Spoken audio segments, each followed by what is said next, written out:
उठ के छोटे बंदरों को पैक करके बाकी बंदरों को केला देके कॉफ़ी पीकर मैं पहुंच गई खाना बनाने। ये खाना हम डॉग्स और मंकीज़ का एक साथ बनाते हैं। चावल एक साथ पका लेते हैं, सब अलग अलग होता है। मीनवाइल कैट्स का चिकन बॉईल कर लिया जाता है और सुबह सुबह कैट्स को नाश्ता सर्व कर दिया जाता है, जो कैट्स बड़े ही मज़े से बोनलेस चिकन खाती हैं। फिलहाल कई लोगों को इसमें ऑब्जेक्शन होगा, लेकिन ये उनका बेसिक फूड है और ये उनकी ज़रूरत है। जब तक हमारा खाना बन रहा है तब तक सफाई हो जाती है और सफाई ख़त्म होते होते खाना सबका बन के तैयार। हमें भी भूख लग जाती है, हम भी खा लेते हैं।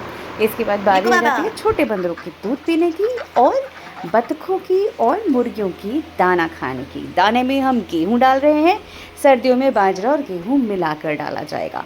तब तक रोटी बनाने की तैयारी की जा रही है, जो बंदरों को दोपहर को सर्व की जाएगी।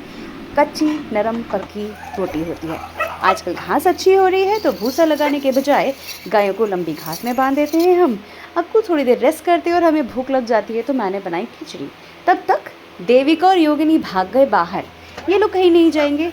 यहाँ पे लड्डू भैया लड़ाई कर रहे थे, तो देखना ज़रूरी था। ये होते होते सुखलाल जी आ गए और ट्रीटमेंट का टाइम शुरू।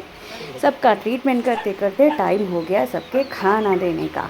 जी लगभग 4 हमारे ऐसे ही बच गए। खाना देने के लिए हमारे पास 3 लोग हैं। कई बार सबको मिलके लगना पड़ता है, क्योंकि 6 यार्ड हैं हमारे पास, जिसमें से 5 यार्ड नॉर्मल डॉग्स के हैं, 1 डॉग ट्रीटमेंट यूनिट है, 1 पेडिग्री यूनिट है। मगर डॉग्स ज़्यादातर वो वाले बाहर ही घूमते रहते हैं, जिससे उनकी बॉडी में एक्सरसाइज और फ्लेक्सिबिलिटी बनी रहती है। 1 यार्ड में हमारे पास 7 से 8 डॉग्स मैक्सिमम रहते हैं, जिससे उनको काफ़ी स्पेस भी मिलता है। हर यार्ड अलग अलग है, अलग अलग साइज़ और एज के हिसाब से। पैरालाइज्ड यार्ड अलग है, बच्चों का यार्ड अलग है, वीकर सेक्शन अलग है, ट्रीटमेंट यूनिट अलग है, और जो बूढ़े डॉग्स हैं उनको भी अलग रखा जाता है। जो बहुत ज़्यादा कमज़ोर डॉग्स हैं उनको हम खुला ही रखते हैं। ये करते करते शाम को वानरों के खाना देने की भी टाइम आ गया। वानरों को मिलती है खिचड़ी, जो वो बड़े शौक से शाम को खाते हैं।